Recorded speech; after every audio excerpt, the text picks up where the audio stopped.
Hello friends, welcome back to our channel. ఈరోజు మనం different స్టైల్లో పాలక్ పన్నీర్ చేసుకుందాము. దానికోసం స్టవ్ ఆన్ చేసి పాన్ పెట్టుకొని అందులో 1 టేబుల్ స్పూన్ నూనె వేసి 5-6 లవంగాలు, ఒక 3 యాలకులు, ఒక అనాస పువ్వు, కొంచెం దాల్చిన చెక్క వేసుకొని ఒక 10 సెకండ్ల పాటు ఫ్రై చేసుకోండి. అందులో ఒక 2 బిర్యానీ ఆకులు కూడా వేసుకుంటున్నాను. అది కూడా వేగాక ఒక 10 నుంచి 15 జీడిపప్పు పలుకులు, 2 ఇంచులు తరిగిన అల్లము, వెల్లుల్లి రెబ్బలు ఒక 10 నుంచి 15 వరకు వేసుకొని ఇవి కూడా ఒక 5 సెకండ్ల పాటు ఫ్రై చేసుకొని అందులో 1 కప్పు తరిగిన ఉల్లిపాయలు కూడా వేసుకొని ఒక 2 నుంచి 3 నిమిషాల పాటు వేయించుకోవాలి. ఉల్లిపాయలు మెత్తబడిన తర్వాత 1 కప్పు తరిగిన టమాటా వేసుకుంటున్నాను. ఇది కూడా ఒక 5 నిమిషాల సేపు ఫ్రై చేసుకొని ముందుగా శుభ్రం చేసి పెట్టుకున్నటువంటి పాలకూర 1 కట్ట అది కూడా వేసుకొని మిక్స్ చేసుకొని ఒక 5 నిమిషాల సేపు మగ్గనివ్వాలి. మూత పెట్టి మగ్గనివ్వాలి. ఇప్పుడు 5 నిమిషాలు అయిపోయింది. చూడండి, స్టవ్ ఆఫ్ చేసి ఈ మిశ్రమాన్ని చల్లారనివ్వాలి.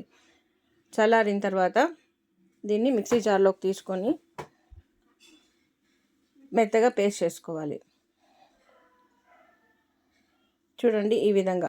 ఇప్పుడు మళ్ళీ స్టవ్ ఆన్ చేసుకొని అదే పాన్ పెట్టుకొని 2 స్పూన్ల నెయ్యి వేసుకుంటున్నాను. అందులో 1 స్పూన్ జీలకర్ర, 8 పచ్చిమిర్చి ముక్కలు, అంటే 4 పచ్చిమిరపకాయలని 8 పీసెస్గా చేసుకున్నాను. అందులో చిటికెడు పసుపు, 1 స్పూన్ ధనియాల పొడి, 1 స్పూన్ కారం పొడి వేసుకొని అది కూడా మిక్స్ చేసుకొని ఇప్పుడు మనం గ్రైండ్ చేసి పెట్టుకున్నాం కదండి పాలక్ పేస్ట్, దాన్ని యాడ్ చేసుకొని మిక్స్ చేసుకోవాలి.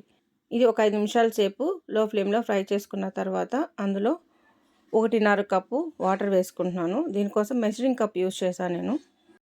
ఇప్పుడు మొత్తాన్ని కూడా పూర్తిగా కలుపుకోవాలి.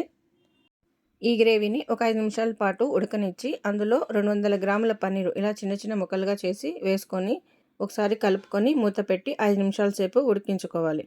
రుచికి సరిపడా ఉప్పు, 1 టీ స్పూన్ పంచదార, 1 టీ స్పూన్ కసూరి మేతి వేసుకొని మిక్స్ చేసుకొని ఒక 3 నిమిషాల పాటు ఉడికించుకొని అందులో కొంచెం ఫ్రెష్ క్రీమ్ యాడ్ చేసుకోవాలి. లేకపోతే ఒక చిన్న గ్లాస్ పాలు యాడ్ చేసుకోండి. అంతే అండి, రెడీ అయిపోయింది పాలక్ పన్నీర్. ఈ వీడియో మీకు నచ్చినట్లయితే లైక్ చేయండి, షేర్ చేయండి, సబ్స్క్రైబ్ చేసుకోండి. Thanks for watching.